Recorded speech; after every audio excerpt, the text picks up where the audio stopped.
Good morning. So, it's been a little while since I've recorded some videos. We are currently on week 13, day 85.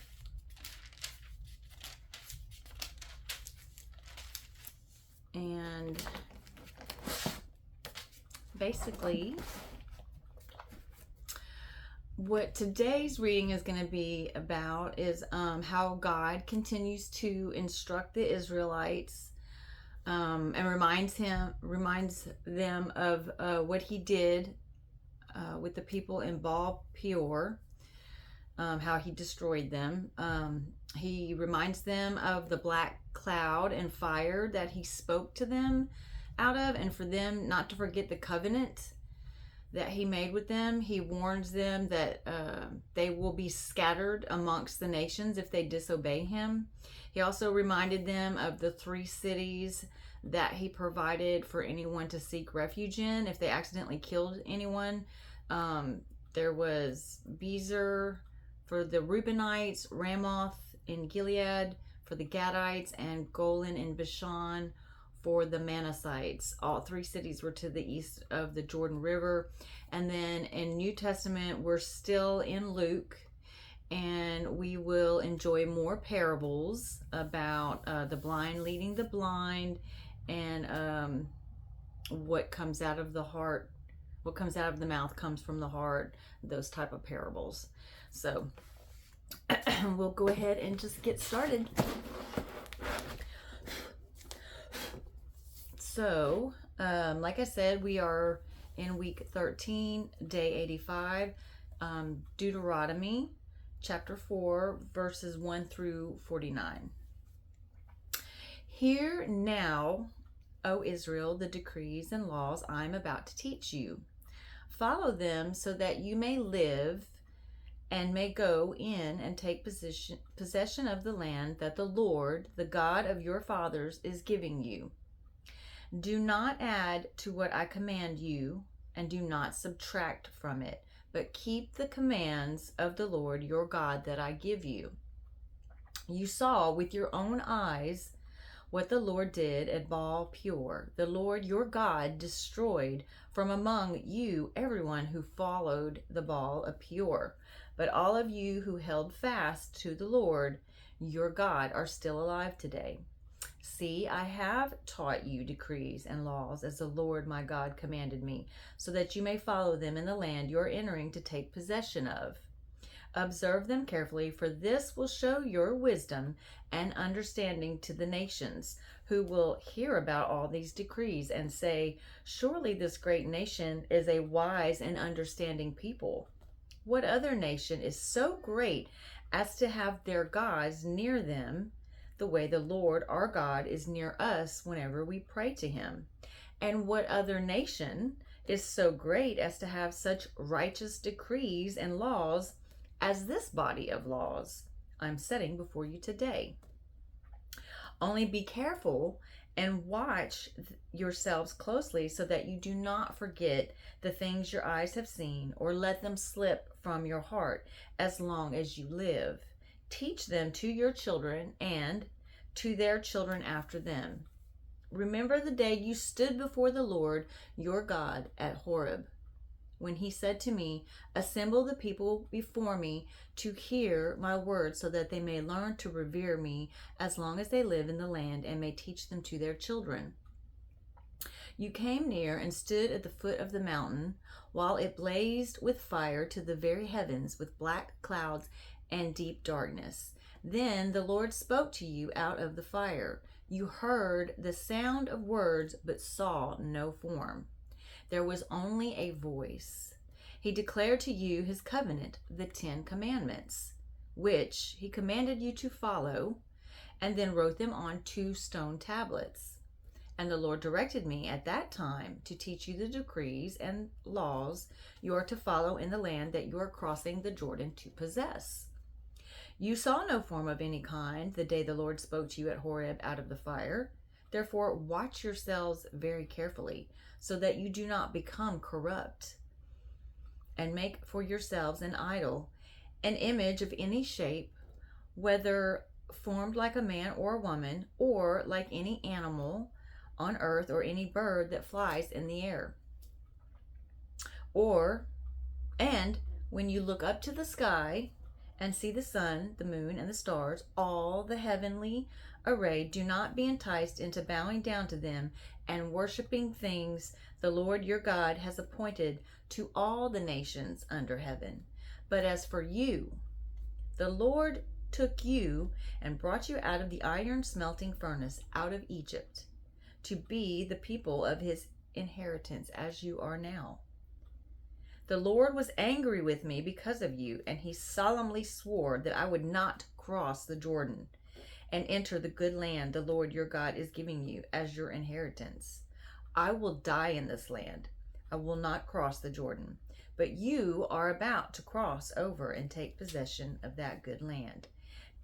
Be careful not to forget the covenant of the Lord your God that he made with you. Do not make yourselves an idol in the form of anything the Lord your God has forbidden. For the Lord your God is a consuming fire, a jealous God.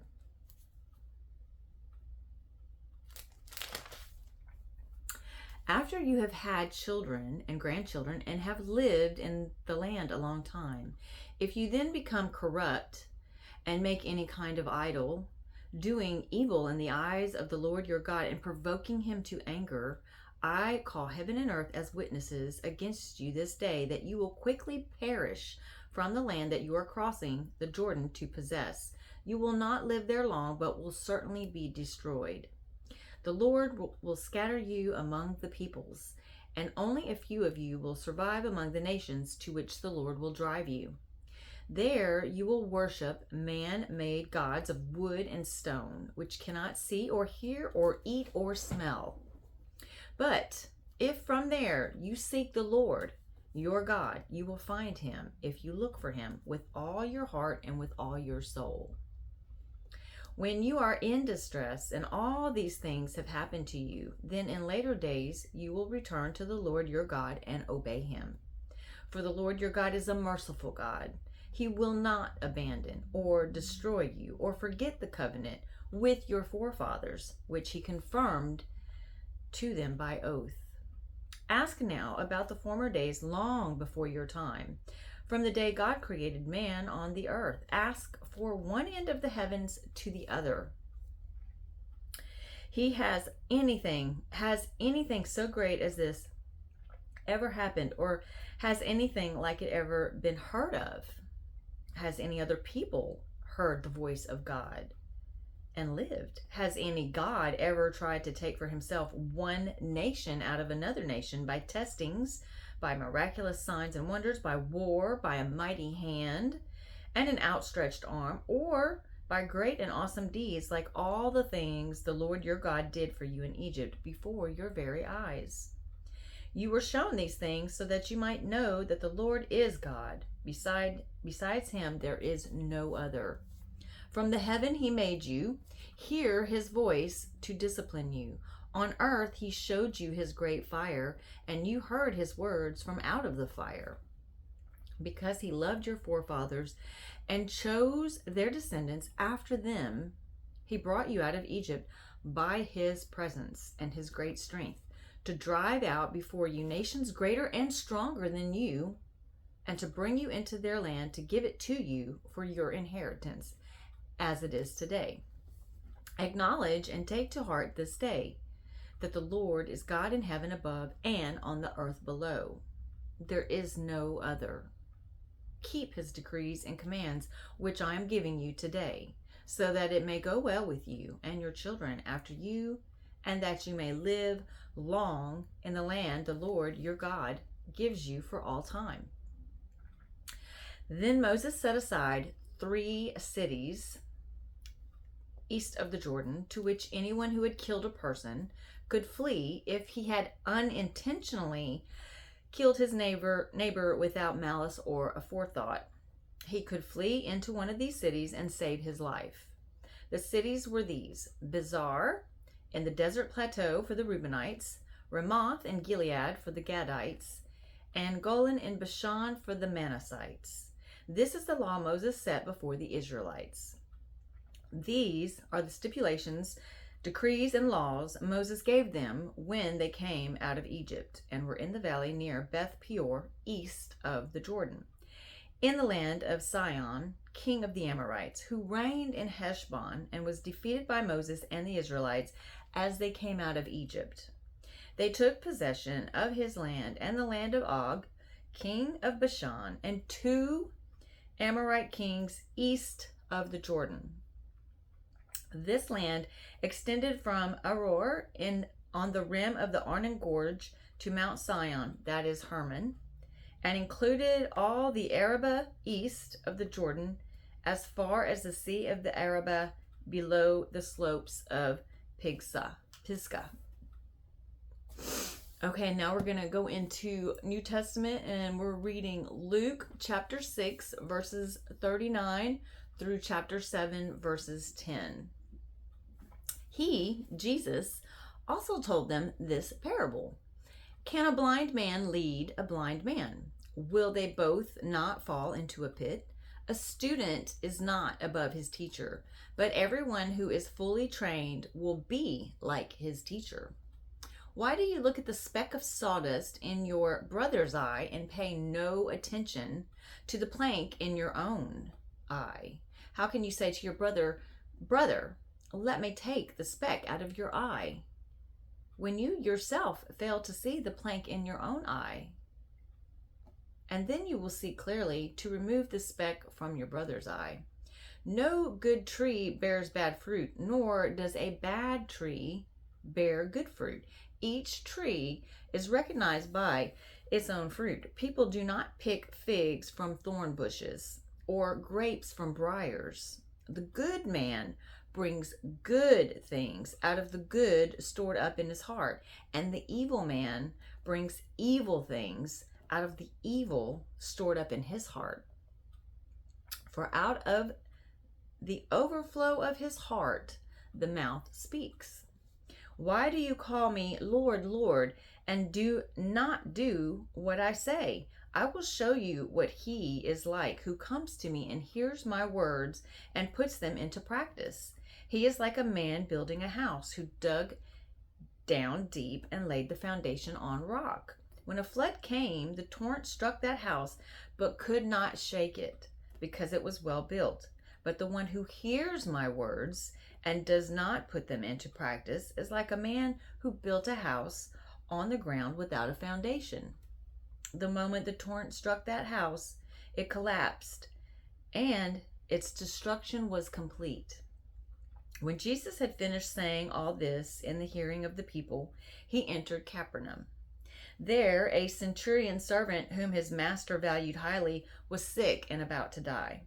The centurion heard of Jesus and sent some elders of the Jews to him, asking him to come and heal his servant. When they came to Jesus, they pleaded earnestly with him, "This man deserves to have you do this because he loves our nation and has built our synagogue." So Jesus went with them.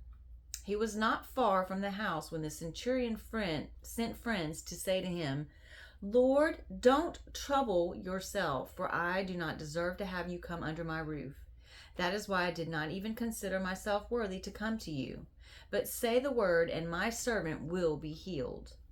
For I myself am a man under authority, with soldiers under me. I tell this one, 'Go,' and he goes, and that one, 'Come,' and he comes. And I say to my servant, 'Do this,' and he does it." When Jesus heard this, he was amazed. And turning to the crowd following him, he said, "I tell you, I have not found such great faith, even in Israel." Then the men who had been sent returned to the house and found the servant well. All right, and now we're going to go on to Psalms chapter 68, verses 1 through 18. May God arise, may his enemies be scattered. May his foes flee before him. As smoke is blown away by the wind, may you blow them away. As as wax melts before the fire, may the wicked perish before God. But may the righteous be glad and rejoice before God. May they be happy and joyful.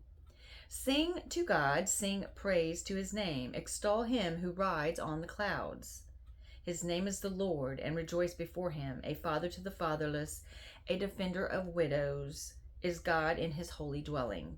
God sets the lonely in families. He leads forth the prisoners with singing, but the rebellious live in a sun-scorched land.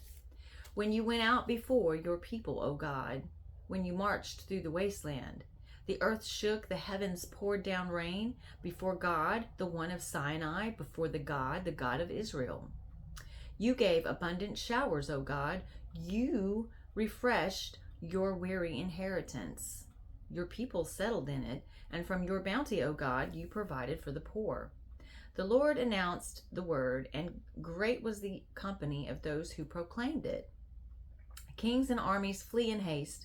In the camps men divide the plunder. Even while you sleep among the campfires, the wings of my dove are sheathed with silver, its feathers with shining gold. When the Almighty scattered the kings in the land, it was like snow fallen in Salmon. The mountains of Bashan are majestic mountains. Rugged are the mountains of Bashan. Why gaze in envy, O rugged mountains? At the mountain where God chose to reign, where the Lord himself will dwell forever. The chariots of God are tens of thousands and thousands and thousands. The Lord has come from Sinai into his sanctuary. When you ascend on high, you led captives in your train. You received gifts from men, even from the rebellious, that you, O Lord, might dwell there. And last but not least, we have Proverbs chapter 11, verse 28. Whoever trusts in his riches will fall, but the righteous will thrive like a green leaf. Okay, ladies and gentlemen, I mostly have women that watch this. Like 99%. I only have a couple men that watch it, but I have decided that instead of just rambling a random prayer, because sometimes I get nervous because it's when I'm reading it's okay, but if I'm having to do something that's just off the top of my head, sometimes I get a little lost. So I thought what I would start doing is just reciting the Our Father at the end of each reading. So that's what I'm going to do. Our Father, who art in heaven, hallowed be thy name. Thy kingdom come, thy will be done, on earth as it is in heaven. And forgive us our trespasses, as we forgive those who trespass against us. Lead us not from temptation, but deliver us from evil. Amen. All right, guys. I hope you have a great day, and I will see you tomorrow.